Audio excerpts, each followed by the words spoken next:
Great. So thank you very much for that introduction. Let's see if this works. There we go. Okay, so I guess what I'd like to do is just tell you a bit about my kind of career path, getting from my beginnings at Waterloo to where I am now. So actually going back before that, the family business. I actually have a famous grandfather in computer science. I don't know if anybody's heard of him, possibly Ken Iverson. He created a programming language called APL, and he received the Turing Award back in 1979.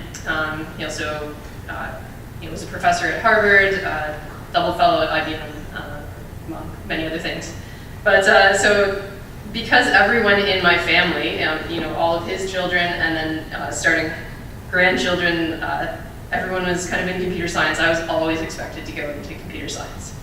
But honestly, the weight of that expectation almost made me run the other way.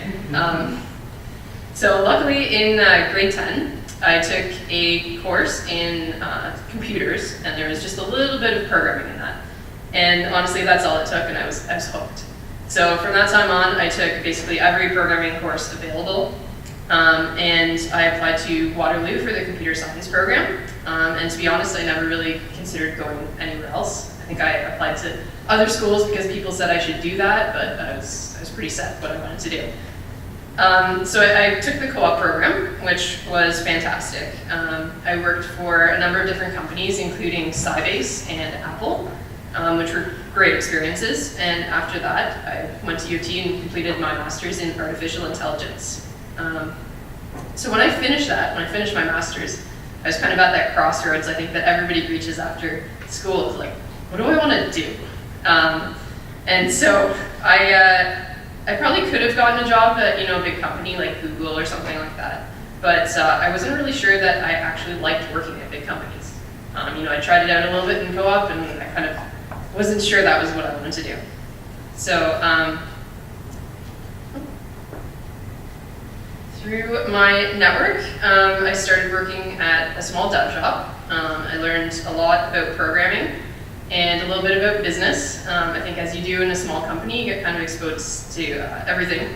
And I thoroughly enjoyed that experience. Unfortunately, in 2009, the recession kind of finally caught up with me, and I found myself kind of out of work and looking around at what I could do again, kind of back at that same place. So because I had worked at Apple, it wasn't too much of a stretch for me to start programming for iPhone.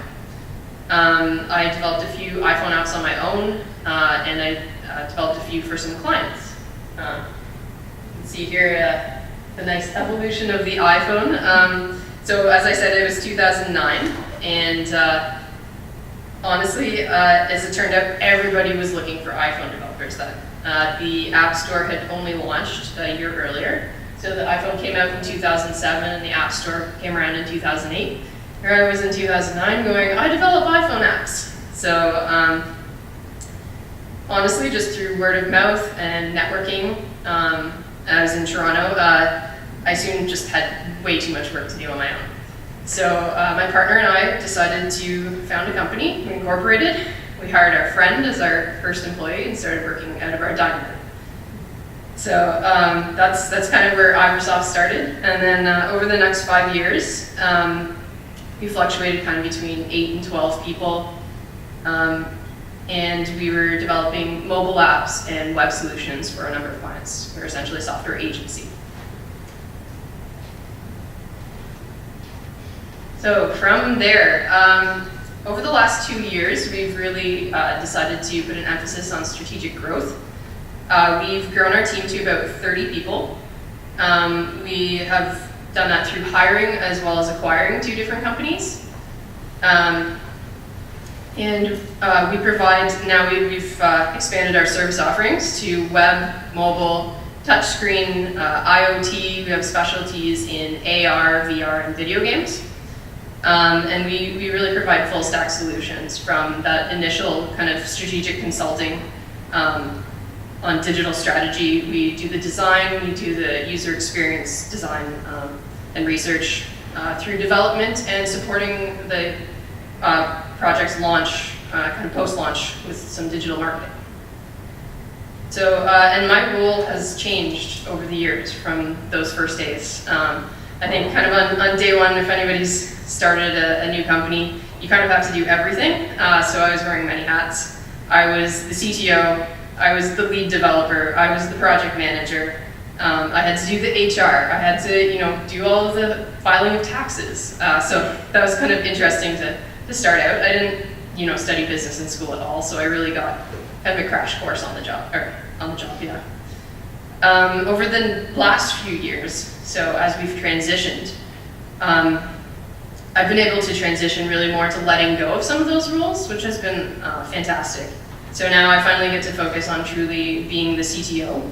I get to work on mentoring our development team, as well as providing technical leadership within the team.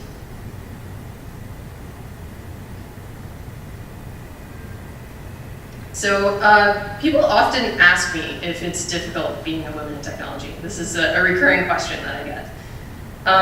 I honestly never questioned whether I belong there. I just have a love for programming, and I've kind of followed that where it's led me. But to be honest, I never really had any female role models going into tech or starting a company.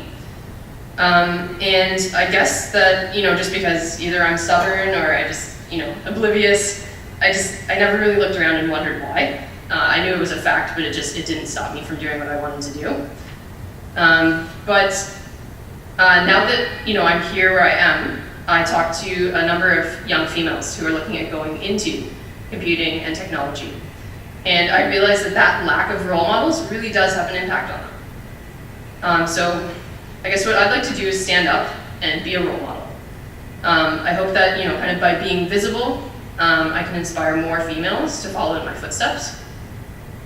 And to be honest, I'd like to see a world where gender has zero impact on whether you choose to study computer science. I know it's had no impact for me, and I'd like that to be true for everyone. So it's great to see these kind of events with, celebrating women in technology and trying to promote that. But I hope that in future we won't even have to have these events. We'll just see women in technology. We won't have to have events about women in technology. I think that we still have a ways to go to get there, but I also think that we're making progress. And I'd like to conclude, honestly, by acknowledging the impact that Waterloo and the computer science program has really had on myself and my career.